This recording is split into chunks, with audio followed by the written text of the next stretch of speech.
My name is Natalia Semenova. I am based in Toronto, Canada.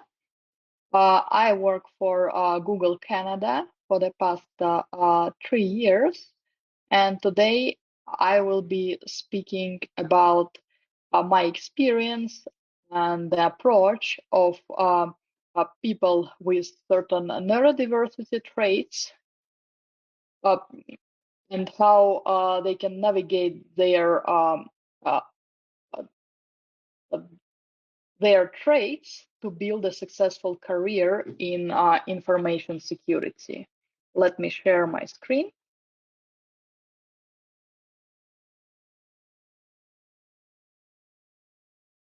So that's the topic of my presentation, Neurodiverse Person's Approach to Building Career in Cybersecurity. A little bit more about myself. I've been working in information security and later in cybersecurity for my entire career. That is almost 18 years by now. I started as identity and access management consultant, but now I am fully involved in cloud security. Before Google, I also worked for big companies such as Microsoft, Deloitte, and Mercedes-Benz. And throughout my career, I moved from my native country, Finland, first to Germany, then to New Zealand, and finally to Canada, where I reside. And as you can see from the picture, I enjoy working remotely and from some unusual places. Here I am working at the top of Mountain Kilimanjaro, that's in Tanzania, with surprisingly good mobile internet connection. Um, Before we start discussing main topic, I would like to make some important considerations. Uh, I am not a professional, and I do not have a relevant education in psychology, psychiatry, or medicine. So do not consider the advices that are in this presentation the only source of truth. It may fit or it may not fit into your own experience. If something that I'm advising brings you more anxiety or discomfort, I encourage you to consult the professional whom you're trusting, such as your therapist. Um, but I hope that because this content was produced as a result of collaborative efforts uh, with some of my colleagues, some of whom do possess certain neurodiversity traits, and they are, I would say, they are successful at their cybersecurity careers. Maybe you can find something that really works for you and brings your career to the next level, or allows you to start if you are just trying to break into cyber. And all the opinions expressed are my own, so they do not represent any opinions of my current or past employers. Mm, Also, it's important to notice that even if the person doesn't possess any neurodiverse traits because of how their brain is wired, still, from time to time, if we are not getting enough sleep and rest, if we are overstressed, if we are eating badly, if we just have too much stuff on our plate, so the workload becomes unmanageable. We don't know how to say no to the demands of our colleagues and management. And worst of all, there is this imposter syndrome. We can also become unattentive, we can become anxious, we may start having panic attacks. But this is more temporary, and in this situation, it is important before all to return into your healthier state. Just starting with getting enough sleep. Sometimes it does magic. But sometimes, no matter how much you sleep and what you eat, still certain traits persist. And you understand that if you want to build your career, you have to live with those traits.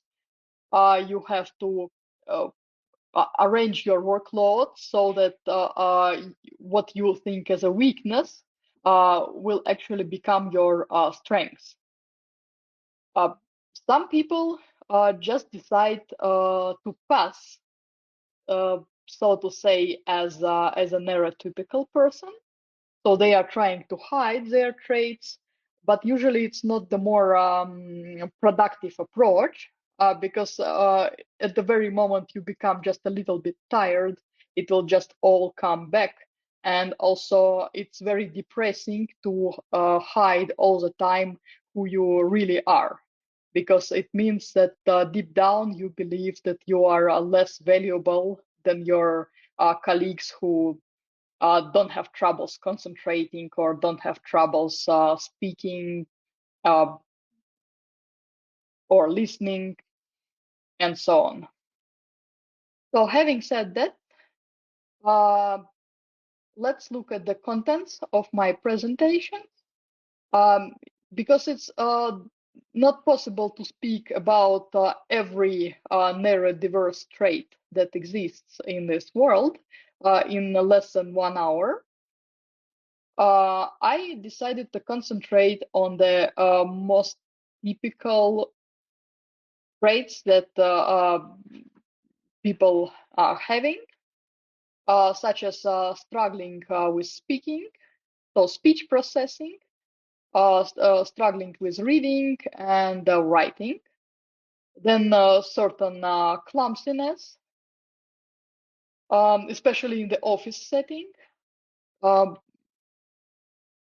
Then finding it hard to cope with crowds, with open space offices, bright lights that you cannot adjust, a loud environment, certain sudden noises, or social situations like the dreaded small talk in elevator or at cooler. Difficulty with focusing, wandering attention, or inability to keep still for the typical duration of the meeting, which is half an hour to an hour. Also, some trait that I came across is inability, or at least troubles with making eye contact or smiling when talking to other person and concentrating on what is this person trying to say. In past years, I got some feedback on myself that, hey, why don't you smile while you always said you have to be more positive? Even though inside I didn't feel sad, it was just my regular uh, thinking and working face. Um, so we will consider the traits that I outlined at the previous slide in different scenarios that most of us will have to go through on their way to build a meaningful and successful career in cybersecurity. So it all starts at the selecting your career path. Let's assume that because it's a thematic security conference, that we speak about selecting your career path within cybersecurity, not between cybersecurity and I don't know, accounting. Um, then the second stage would be after the selected career path is defined. We need to get some training, some skills. Eventually, we need to get a job, a paid one, and we need to think about the next steps, about getting noticed in a positive way, and building relationship with your colleagues, managers, and fellow industry experts in order to potentially get a promotion or maybe a better position with better salary at another company. So those are 4 main stages here, and let's dive into each one of them more detailed. So selecting your career path. Been mentoring for quite a while now through public programs and individually as well. And I often got a complaint from my mentees that when they tell to their surrounding that, hey, I want to work in cybersecurity. People don't even understand what is cybersecurity all about. Some hackers, some numbers running on computer monitors, and they say, hey, but you have troubles reading, you have troubles concentrating, and how are you supposed to sit in front of the monitor for hours? It's definitely not for you. You should seek something that is less complicated, less demanding. I would say do not let those opinions get you down, because cybersecurity is a very broad area, and you always can find the path that is more more passing to your personal abilities and your personal traits. That is starting from legal path, which indeed requires some concentration skills, such as auditor, who needs to go through piles of documents, or data protection officer.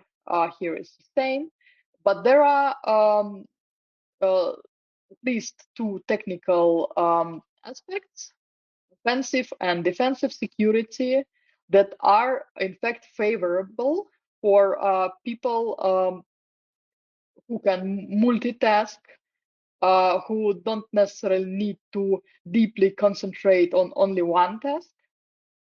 For offensive security, the pen tester or so-called red teamer. For defensive, it could be security operations central analyst or security engineer.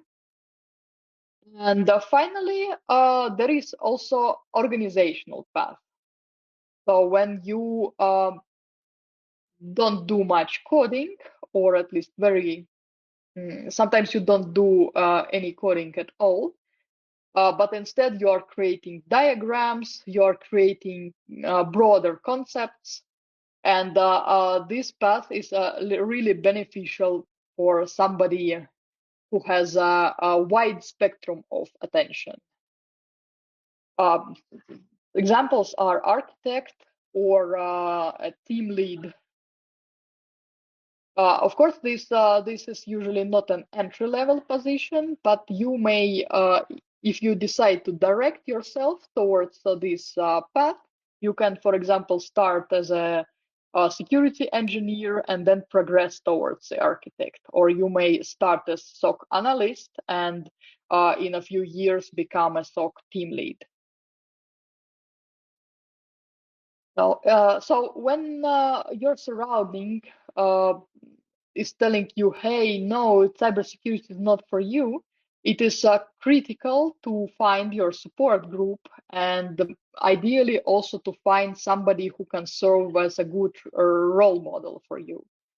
Luckily enough, now in social networks, on LinkedIn, sometimes even on Facebook, or at the thematic events like this one, the Security, it is possible to find like-minded professionals and people who are sharing the same goals, and maybe also some neurodivergent folks. And you can actually see that this absolutely doesn't prevent people from building their career and from having high aspirations. And always keep in mind that whatever career you select, sometimes after a few years, there is nothing wrong to return at this stage, and maybe select a different path. Um, so let's say you started as a pen tester, then you realize that you enjoy more designing things than breaking things. And you may reconvert as a security engineer, and you may use your knowledge that you acquired as a pen tester as your strength. So nothing wrong. It doesn't mean you are a failure or anything like this. Uh, it just you got a better understanding what works for you and what not. Um, Also, sometimes you think, yes, but how about reading the documentation? I cannot really read that fast. I cannot concentrate on it. How do I become a good pen tester or a good engineer? Um, so nowadays, we live in this happy time where we have almost unlimited access to AI powered and a little bit more traditional tools that can assist you and make your experience more pleasant. Um, so if you have trouble concentrating on what people are saying in training videos on YouTube, you may use speech to text uh, program, and you may later ask AI to summarize everything that was said so that you don't have to read that much. If you want to make a video blog as a part of building your personal brand, which is the subject of a separate chapter, you can use the reverse algorithm. So to do some text to speech transformation. And if you believe that you mm, don't look good at the camera, or if you don't feel comfortable looking at the camera, there are even algorithms that allow you to present yourself as some fictional person who will be speaking according to the text you compose. Um, Sometimes it's maybe not the optimal solution because usually people want to see you as you are. Um, they want to relate to you, but it's better to do the video with this AI powered character than just abandon personal brand building at all. Then there are certain exposure therapy apps that can simulate situations that you may encounter at your interviews or during work life and so on. So they are based on AI chatbots. Yes, sometimes they are not very relevant, but if you spend long enough time with them, at least you will be more prepared, and maybe you will be expressing less discomfort in social settings that are work related. Because from my personal experience, when I was working as a team lead for information security in a research and development lab, I was a hiring manager as well. So I had to interview potential candidates. And there was one woman um, of whom I had very good impression as per our written communication, and as for the test tasks that I sent her. But when she actually came to an interview, that was a virtual one, she was so anxious that it was almost impossible to talk to her. Mm, Out of the reaction of fight, flight, or pretend dead, her reaction was to freeze. And I even had to ask her to reschedule our interview because, as I said, I'm not a professional negotiator.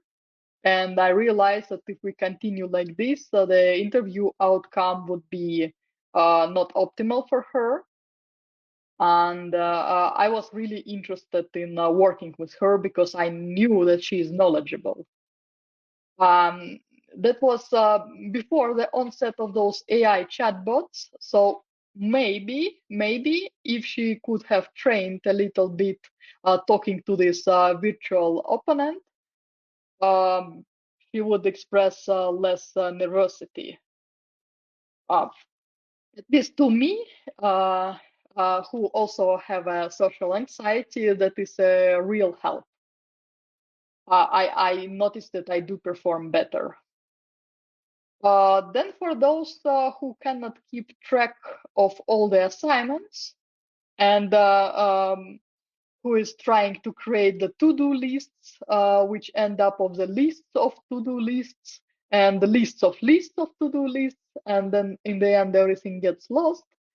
The help could be an AI-powered personal assistant who may assess how you are using your time based on the entries in your calendar, and who can help you with tracking how productive you were. Did you actually manage to resolve the tasks?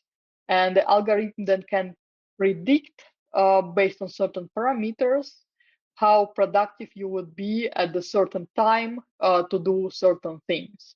And um, as for some little tasks that eat our time, such as I don't know, pay for the apartment rent, or check out with your doctor if you still have an appointment.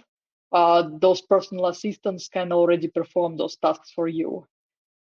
So removing this load, removing the energy loss. For those people who have troubles reading facial expressions, also, there are some algorithms that can suggest you, hey, now uh, the person I'm speaking to looks like they are a little bit bored or a little bit nervous.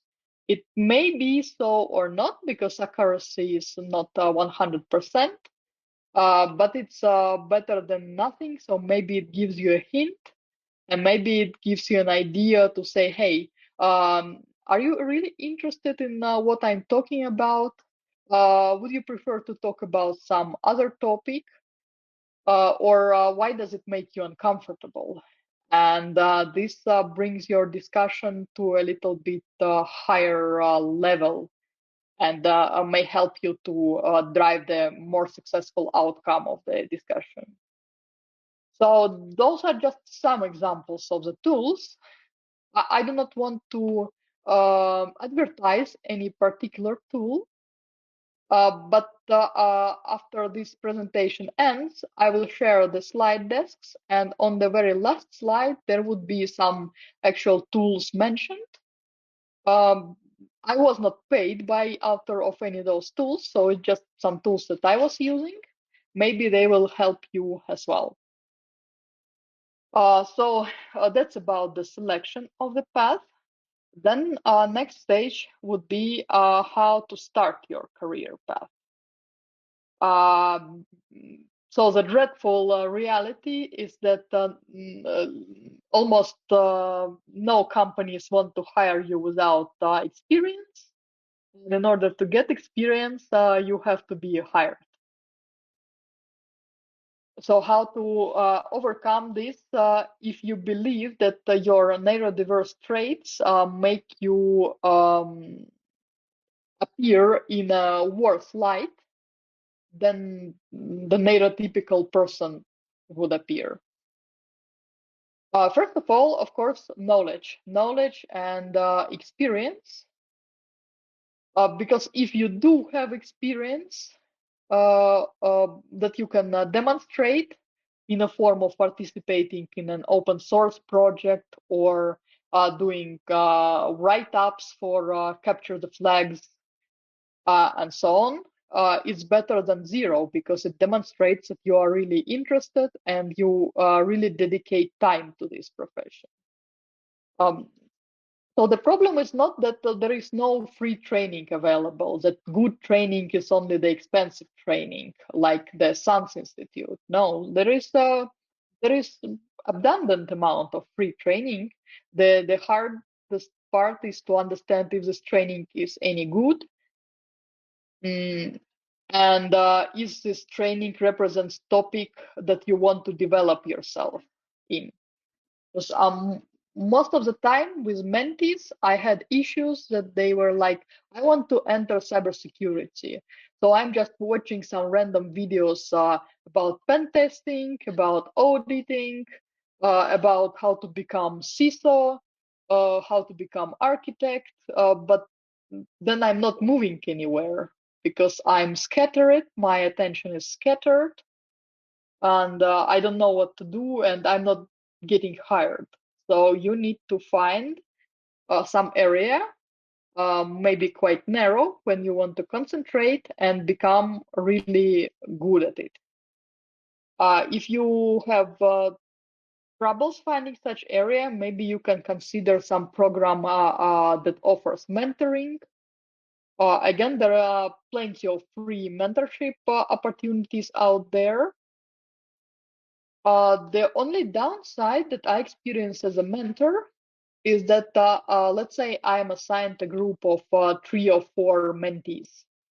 And then there is a problem of attendance. Every time you're trying to gather all 4 of them, there is some family matters, there is some work matters, whatever matters, health issues. And then out of 4, 1 or 2 are joining.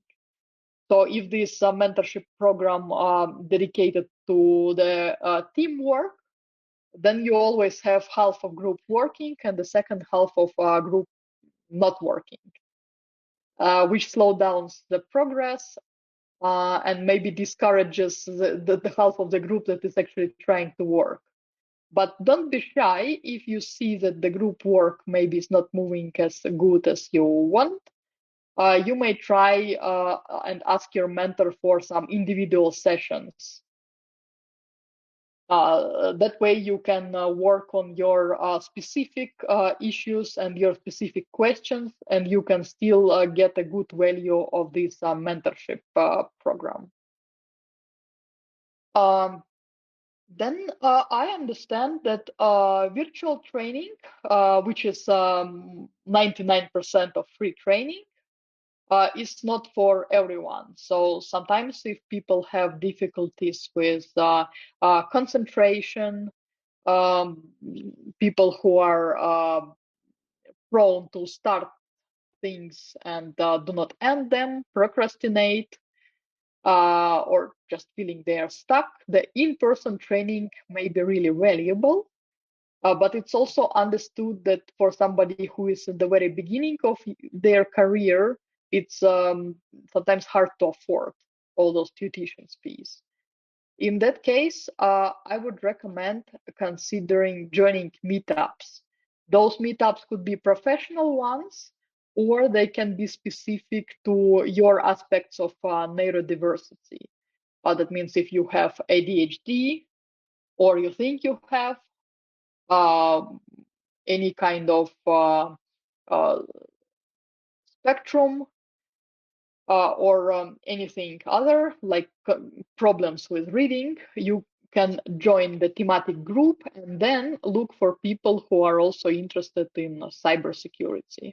Sometimes that actually brings you really good results.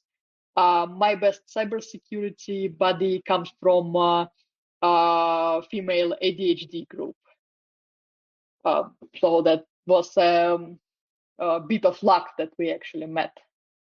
Then there are local chapters of different organizations, such as OWASP, uh, such as some developer groups, then vendor-supported communities, Google developer groups, Microsoft Reactor, which is also a developer group for those who are using Microsoft technologies.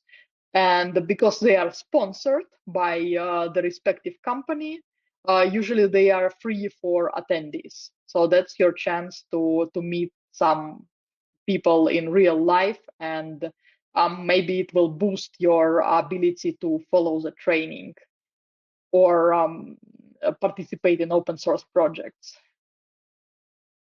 And in any case, it's really beneficial if you could find, so to say, responsibility buddy. So somebody who is going to the same goal as yourself, and maybe using a certain approach.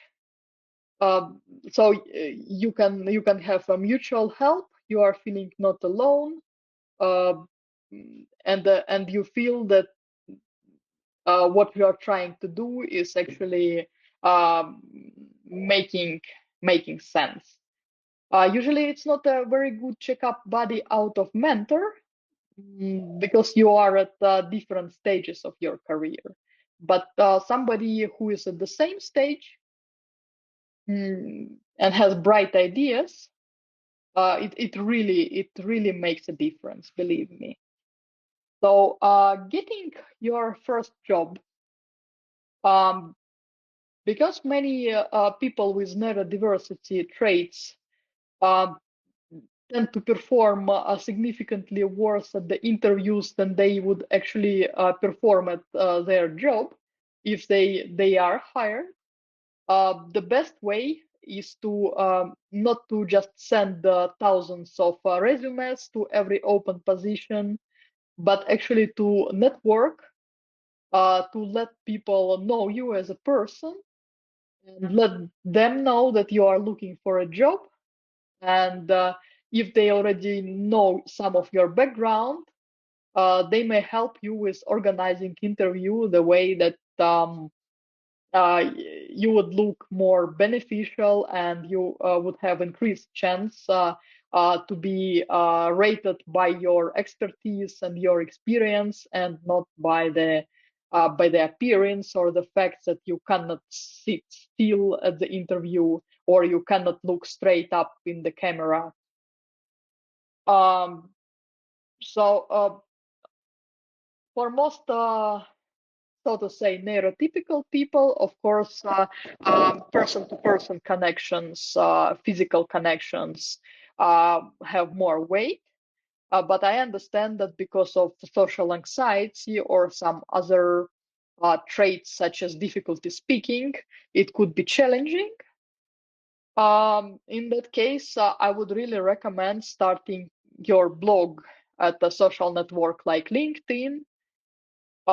Share your solutions to some technical problems that you face, share interesting articles that you read, or information about interesting books, get mutual followers, and increase your visibility to recruiters. So the ideal situation is when you are not sending any CVs at all, but instead recruiters are contacting you. Next point is, of course, much harder to say than do, based from my own experience. Um, Try to reduce anxiety, especially before the interview, because if your anxiety spreads to your interviewer, uh, so people remember how you make them feel. If you make the people feel anxious, like a second-hand anxiety, so to say, um, they will remember it a little bit more negative.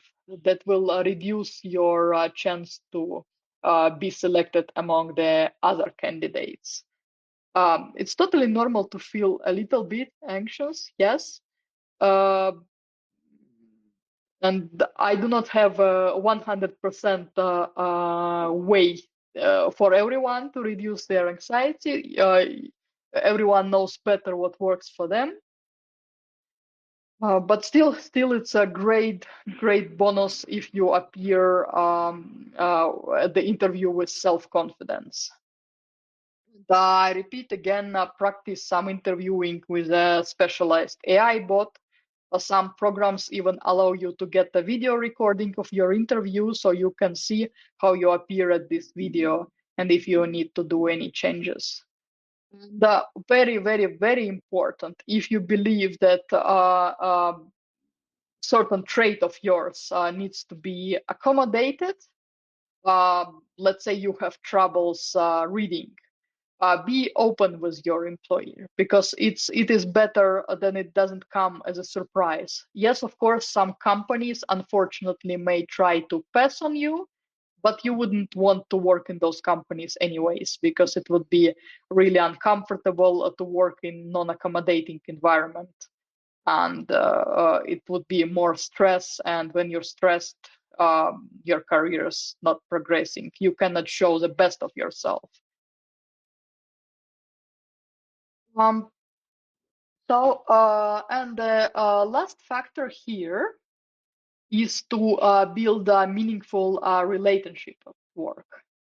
Because in modern reality, people usually work at the same place maybe 2 to 3 years before either getting promoted and doing a little bit different stuff, or just going to some other company.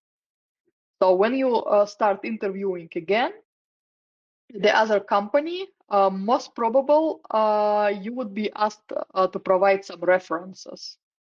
If you build good, meaningful relationship at your previous work, you wouldn't have any troubles providing those references.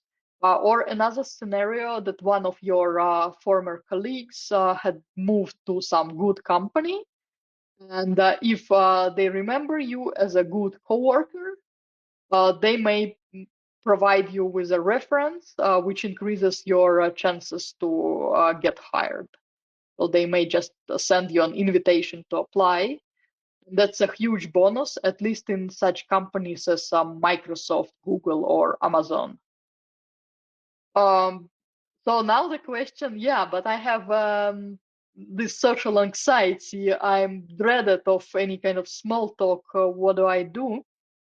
I would say seek people with similar interests to yours. So if you don't have hobby, I strongly recommend to have uh, at least one hobby. So it could be something physical like hiking, cycling, and so on, running, or it can be something less physical, such as board games, reading books, so on, because it's always easier to discuss hobbies that are interesting for both parties than just trying to squeeze some small talk about weather. So that's already the basis, and people tend to like people with similar hobbies. And if you are being liked by other people, they would automatically decide that, yeah, and maybe this person is also better in their job that I initially thought. That's called the halo effect. Then when it comes working from home, um, still, even though the COVID uh, is in the past, some companies realize that working from home brings you great value, and uh, for some people it really increases productivity because they have a better work-life balance. They can sleep extra couple of hours instead of commuting. For extra sensitive people, it provides protection from office noises, from constant distractions, and so on. Um, so if you are lucky and you get this work from home or accommodations, that's great. But again, still keep in mind that so-called neurotypical colleagues uh, sometimes value the physical connection, so the ability to talk to you in person from time to time, much over virtual. So if you can visit office maybe a couple of times per month or at once per month, that could really help to find the meaningful connections that would otherwise be skipped. Not 100%, but at least worth trying. And again, the most like important point, that if you face a disrespectful behavior towards yourself, if you face any kind of hate speech, if you feel that things that are going on are not fair, uh, do not be afraid to speak up. But important, speak up in a respectful manner and speak calmly. Find the right people to speak to, because sometimes the person who it's in the way you perceive as disrespectful actually uh, mm, doesn't want to hurt anybody. Maybe they are just they're not aware. And sometimes when you explain it to them, they do change their behavior, and they do try to be respectful when they understand what works for you, what not. So do not assume that all neurotypical colleagues are automatically bullies. But if that doesn't work, if despite your explanations the behavior continues, speak up to your manager, speak up to HR. Unfortunately, sometimes HR or management thinks, we'll just get rid of this person who always complains. Sometimes, yes, it does happen, but again, it's better to be in a company that values you and tries to help you to feel valuable and included than just uh, suffer silently um, and without any hope for your career to progress. Um, having said that, um, we come to a conclusion that uh, that the most neurodiverse traits will absolutely not prevent you from building a meaningful career, a successful career in cybersecurity, provided that, first of all, you selected the path that is really interesting for you and that makes your traits to appear as strengths either than weaknesses.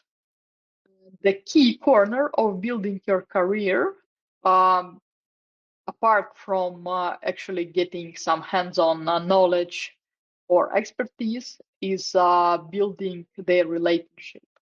So people, I repeat it, most of the time do not want to be bullies. So sometimes because of their cultural differences, of sometimes of maybe their knowledge that is biased, they just do not realize that their behavior hurts you or offends you. So don't be afraid to speak up, and that will open the doors in your career that you could have never imagined that could be possible. Um, So as a neurodiverse person myself, sometimes I really wonder how did I end up with also Microsoft and Google, and I think that there is practically no limit for growth.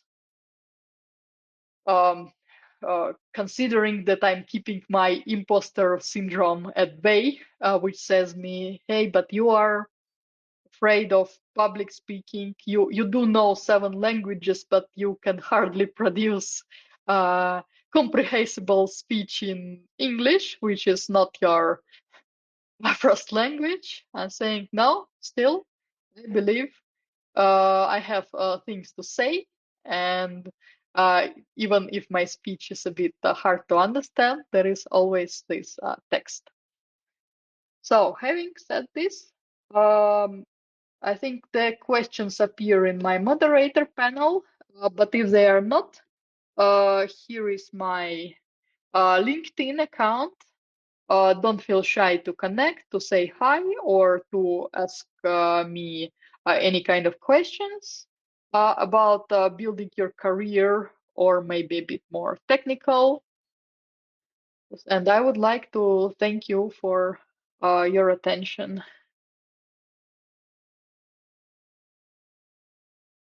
I will. Well, thank you, Amanda.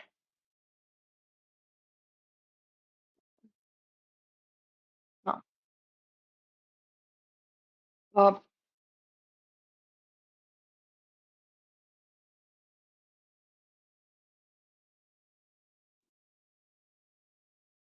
I will.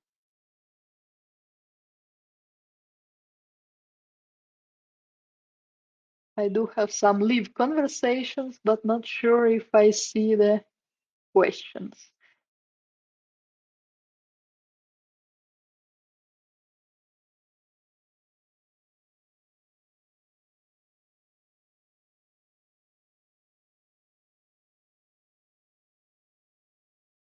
Sorry, I didn't see any raised hands when I was presenting. But I will check. I will check the Slack channel,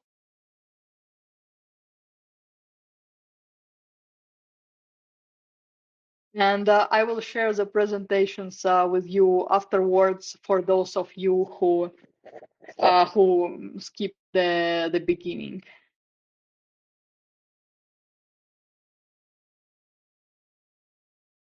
Then I guess. So, does anybody know how do I allow people to speak? Okay, I'll start with Celeste. I'll try. As I said, apologize. It's my first time using this Bizabo. So I have added, I think, Celeste. I apologize if I Amanda.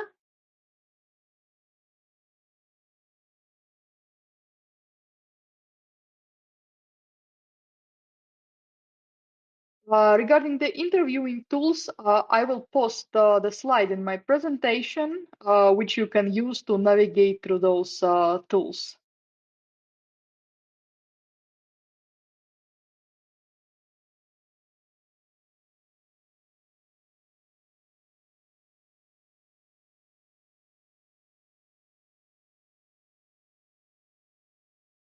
Another question from Deborah. What's the best thing someone has done to support me in my career experience? Uh, I would say that people who see me beyond my traits that I have, uh, sometimes I have troubles concentrating or meeting my deadlines, and I'm too shy to, at least I was too shy to speak about it because I was thinking that it's something wrong with me, that I cannot meet the deadline. Even though when I started working, the tasks turned out to be more complicated than it first appeared. So some of my managers really supported me by doing one-on-ones and speaking through the issues that I'm facing and asking me specifically if I would like to uh, request the moving of the deadline, or what would be the percentage of the tasks that I would be able to complete by the end of the next week. And I felt much better. I didn't feel like a failure who is not meeting deadlines because I had a clear picture of what is going on. And that is not everything that bad that happens is my fault. Okay.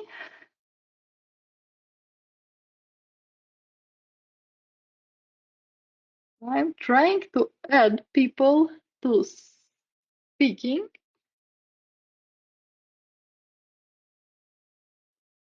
Not sure where everybody is going. We didn't, but as I said, post your question into chat because now I'm reading.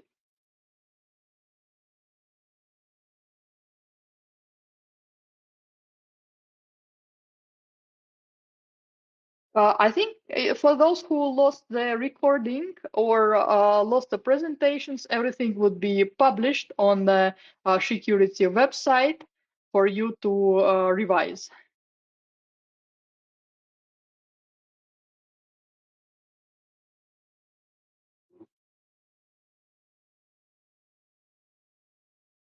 But how do they? So some people are requesting to speak. I'm adding them, but I do not see. Maybe I If I stop sharing my screen, people will be able to speak. Not sure, but don't be shy, just add to the speakers chat, or if it doesn't work for your security settings, then just ping me later on LinkedIn. That will be all the contacts will be added in my presentation, or you can just search by my name, Natalia Semenova, Google. So any more questions? Okay, I got the question. Do I feel there is more awareness of neurodivergence in the workplace? I believe yes, thanks to all the neurodivergence advocates over there. When I just started working, that was, as I mentioned, almost 20 years ago. It was unheard of that somebody couldn't concentrate because of office noise. That person would be considered as lazy and maybe put on performance improvement plan. Now it's absolutely normal in most of the places to request accommodations such as noise cancellation, headphones, or more days of working from home. And most of the managers are now getting trainings at neurodivergence, so they will not be surprised and they will try to help you. Okay, another question. Do you have experience requesting formal, reasonable accommodations? I wouldn't say formal, but I mentioned the noise cancellation headphones. That was a non-official request. From work from home, sometimes it's a little bit a tricky process because to request a formal accommodation, in most of the cases, you have to have a diagnosis. And on the other hand, if you are on a work visa in a certain country, having an official diagnosis may even prevent you from uh, getting your permanent residence and further citizenship. One such example is unfortunately New Zealand, where if you were diagnosed with autism, bipolar, or ADHD, you will not get permanent residency, which I find very discriminative. At least it used to be like this when I lived there 8 years ago. Maybe they have improved. So in that case, neurodivergent people can be like trapped because they will not get accommodation if their manager is against them. They don't have a formal diagnosis, but if they get it, they will stay on working visa forever, which is a non-optimal because you are always at risk. If you lose your job, you have to leave the country in a few months. Even though your kids are already at school, you get used to your neighborhood, you own a house, and that could be always stress. So I would say build relationship with your manager, and hopefully you have a trained manager who knows what neurodiversity is and who is willing to accommodate you because that manager values your expertise and values as a worker. I guess we have like 10 seconds left. Uh, so I guess any further questions would then go through LinkedIn. Thank you so much for your attention.